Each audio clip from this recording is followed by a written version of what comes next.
Hi, ಇದು Manjesh from MT29. ಇವತ್ತಿನ ವಿಡಿಯೋದಲ್ಲಿ ಬೈಸಿಕಲ್ ರೈಡರ್ಗೆ ತುಂಬ ಯೂಸ್ಫುಲ್ ಆಗುವಂಥ ಒಂದು ಮೋಸ್ಟ್ ಬೇಕಾಗಿರುವಂಥ ಒಂದು ಟೂಲ್ ಬಗ್ಗೆ ತಿಳಿಸ್ತಾ ಇದ್ದೀನಿ.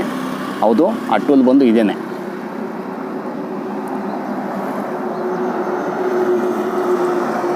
ಈ ಟೂಲ್ ಹೆಸರು ಬಂದು ಮಲ್ಟಿ ಟೂಲ್ ಅಂತ ಕರೀತಾರೆ. ಈ ಮಲ್ಟಿ ಟೂಲಲ್ಲಿ ಬೈಸಿಕಲ್ ರಿಪೇರಿಗೆ ಬೇಕಾಗಿರುವಂಥ ಬೇಸಿಕ್ ಎಲ್ಲ ಇದೆ ಇದರಲ್ಲಿ. ಆಲ್ಮೋಸ್ಟ್ ಬೈಸಿಕಲ್ ರಿಪೇರಿಗೆ ಏನು ಬೇಕಾಗಿದೆಯೋ ಎಲ್ಲ ಆಲ್ಮೋಸ್ಟ್ ಎಲ್ಲ ಇದೆ ಇದರಲ್ಲಿ. ಫಸ್ಟ್ ಒನ್ ಆಗಿ ನಾವು ತೆಗೆಯೋದಾದರೆ ನೋಡಿ, ಒಂದಷ್ಟು ಅಲೆನ್ ಕೀಸ್ಗಳು ಕೊಡ್ತಾನೆ ಇದರಲ್ಲಿ ಚಿಕ್ಕದಾಗಿ. ಒಂದು 2mm ಇದೆ, 3mm ಅಲಂಕಿ ಇದೆ, ಮತ್ತು 4mm ಅಲಂಕಿ ಇದೆ, 5mm ಇದೆ, 6mm ಅಲಂಕಿ ಇದೆ, 4mm ಕಾಣಿಸ್ತಾ ಇದೆ. ಓಕೆ, ಅದಾದಮೇಲೆ ಇಲ್ಲೊಂದು ಟಿಪ್ಗಳಿದೆ. ಸ್ಟಾರ್ ಟಿಪ್ ಸ್ಕ್ರೂ ಡ್ರೈವರ್ ಇದೆ, ಒಂದು ಫ್ಲಾಟ್ ಟಿಪ್ ಸ್ಕ್ರೂ ಡ್ರೈವರ್ ಇದೆ. ಇವು ಬೇಕಿಲ್ಲ, ನಮ್ಗೆ ಅವಶ್ಯಕತೆ ಇದೆ. ಮತ್ತು ಒಂದು ಸ್ಕ್ವಯರ್ ಹೆಡ್ ಕೊಟ್ಟಿದ್ದಾನೆ. ಇದು ಮೇ ಬಿ ಏನಕ್ಕೆ ಅಂದರೆ ಓಕೆ ಇದಕ್ಕೆ. ಮತ್ತು ಇಲ್ಲಿ ಸಾಕೆಟ್ಸ್ಗಳಿದೆ ಒಂದಷ್ಟು 10mm, ಅದು 9mm ಮತ್ತು 8mm 3 ಸಾಕೆಟ್ಸ್ಗಳಿದೆ. 10mm 8mm ಸಾಕೆಟ್ಸ್ಗಳನ್ನ ಈ ಒಂದು ಸ್ಕ್ವಯರ್ ಹೆಡ್ ಏನು ನೋಡೋದು ಅದಕ್ಕೆ ಹೋಲ್ಡ್ ಮಾಡೋದಕ್ಕೆ, ಇದು ಈ ರೀತಿ ಹೋಲ್ಡ್ ಮಾಡಿಕೊಂಡು ಟೈಟ್ ಆ್ಯಂಡ್ ಲೂಸ್ ಮಾಡೋದಕ್ಕೆ ಎಷ್ಟು ನೀಟಾಗಿ ಮಾಡಿದ್ದಾರಲ್ಲ. ಆಮೇಲೆ ಅದಾದ ನಂತರ ಇಲ್ಲೊಂದು ಚಿಕ್ಕದೊಂದು ಸ್ಪ್ಯಾನರ್ ಹೋಲ್ಡರ್ ಇದೆ. ಇದು ಬಂದು 15mm ಮತ್ತು 8mm ಮತ್ತು 10mm 3 ಇದೆ. ನೀವು ಸಣ್ಣ ಪುಟ್ಟ ಬೋಲ್ಟ್ಗಳು ಇದರಲ್ಲಿ ಲೂಸ್ ಆ್ಯಂಡ್ ಟೈಟ್ ಮಾಡೋದಕ್ಕೆ ಯೂಸ್ ಆಗುತ್ತೆ. ಮತ್ತು 14 ಗೇಜ್ ಒಂದು ಕೊಟ್ಟಿದ್ದಾನೆ. 14 ಗೇಜ್ ಬಂದುಬಿಟ್ಟು ನಿಮಗೆ ಸ್ಪೋಕ್ಸ್ಗಳನ್ನು ಟೈಟ್ ಆ್ಯಂಡ್ ಲೂಸ್ ಮಾಡ್ಕೊಳೋದಕ್ಕೆ.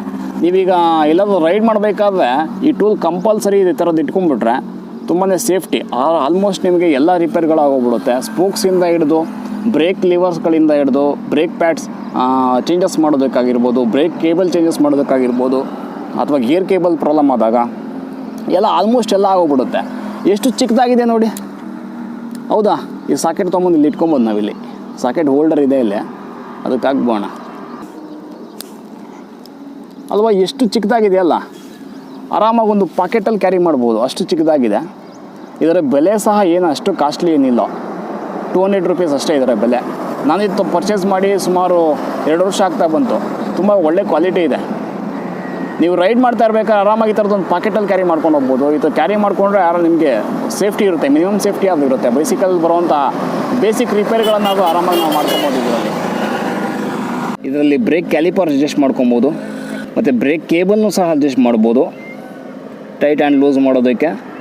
ಅಷ್ಟೇ ಅಲ್ಲದೆ ನೀವು ಸ್ಟ್ಯಾಂಡ್ನ ಬೇಕಾದ್ರೂ ಏನಾದರೂ ಬಿಚ್ಚೋದು ಏನಾದರೂ ಮಾಡ್ತೀನಿ ಅಂದರೆ ಅದನ್ನು ಬೇಕಾದ್ರೂ ಮಾಡ್ಕೊಬೋದು ಇದರಲ್ಲಿ. ಬ್ರೇಕ್ ಲಿವರ್ನೂ ಸಹ ಅಡ್ಜಸ್ಟ್ ಮಾಡ್ಬೋದು ಇದರಲ್ಲಿ.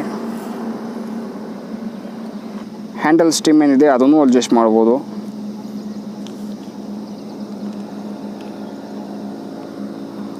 ಓಕೆ, ನೆಕ್ಸ್ಟ್ ಇದರಲ್ಲಿ ಹ್ಯಾಂಡಲ್ ಬಾರು ಸಹ ಅಡ್ಜಸ್ಟ್ ಮಾಡ್ಬೋದು.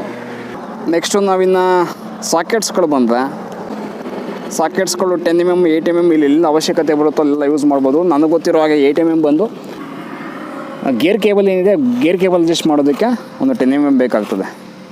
ನೆಕ್ಸ್ಟ್ ಇಲ್ಲಿ ಒಂದು 14 ಗೇಜಿನ ಕೊಟ್ಟಿದ್ದ, ಅದರಲ್ಲಿ ನಾವು ಸ್ಪೋಕ್ಸ್ನ ಸಹ ಟೈಟ್ ಆ್ಯಂಡ್ ಲೂಸ್ ಮಾಡ್ಕೊಬೋದು.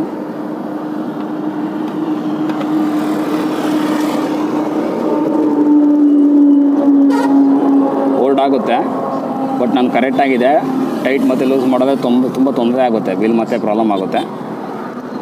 ಆಲ್ಮೋಸ್ಟ್ ನಿಮಗೆ ಇದರಲ್ಲಿ ಬೇಕಾಗಿರೋ ಎಲ್ಲ ಏನಿದೆ ರಿಪೇರ್ ಮಾಡುವಂಥದ್ದು ಎಲ್ಲದೂ ಇದರಲ್ಲಿ ಮಾಡ್ಕೊಬೋದು. ಈ ಟೂಲ್ನ ನೀವು ಬೈ ಮಾಡೋದು ಒಳ್ಳೆಯದು. ಓಕೆ, ನೀವು ಈ ಟೂಲ್ನ ಏನಾದರೂ ಬೈ ಮಾಡೋ ಆಗಿದ್ದರೆ ನಾನು ಡಿಸ್ಕ್ರಿಪ್ಷನಲ್ಲಿ ಇದರ ಒಂದು ಬೈ ಲಿಂಕ್ ಹಾಕಿದ್ದೀನಿ, ನೀವು ಬೈ ಮಾಡಿ. ಸುಮಾರು ಒಂದು 200 ರೂಪೀಸ್ ಇರ್ಬೋದು ಅಷ್ಟೇ. ಟೂಲ್ ತುಂಬಾ ಯೂಸ್ಫುಲ್ ಆಗಿರುತ್ತೆ. ಈ ಟೂಲ್ ಬಂದು ಸೈಕ್ಲಿಸ್ಟ್ಗಳಿಗಂತೂ ಈ ಟೂಲ್ ಬೇಕೇ ಬೇಕು. ಇಟ್ಕೊಂಡ್ರೆ ನಿಮಗೆ ಸೇಫ್ಟಿ ಆಗಿರುತ್ತೆ. ಮಿನಿಮಮ್ ಏನಾದರೂ ಸಣ್ಣ ಪುಟ್ಟ ಪ್ರಾಬ್ಲಮ್ಸ್ಗಳು ಬಂದಾಗ ಈಸಿಯಾಗಿ ಇದರಲ್ಲಿ ನಾವು ಸಾಲ್ವ್ ಮಾಡ್ಕೊಬೋದು. ಓಕೆ, ಇಷ್ಟು ಹೇಳ್ತಾ ಇವತ್ತಿನ ವೀಡಿಯೋ ಇಲ್ಲಿ ಮುಗಿಸ್ತಾ ಇದ್ದೀನಿ. ಈ ವಿಡಿಯೋ ನಿಮಗೆ ಇಷ್ಟ ಆಗಿದೆ ಅಂದ್ಕೊಂಡಿದ್ದೀನಿ. ಇಷ್ಟ ಆಗಿದೆ ಲೈಕ್ ಮಾಡಿ, ಶೇರ್ ಮಾಡಿ, ಹಾಗೆ ಸಬ್ಸ್ಕ್ರೈಬ್ ಮಾಡಿ. ಇದೇ ರೀತಿ ಮತ್ತೆ ಒಂದು ಸರ್ವಿಸ್ ವಿಡಿಯೋ ಜೊತೆ ಮತ್ತೆ ಬರ್ತೀನಿ. ಅಲ್ಲಿವರೆಗೂ ಟೇಕ್ ಕೇರ್ ಆ್ಯಂಡ್ ಬೈ.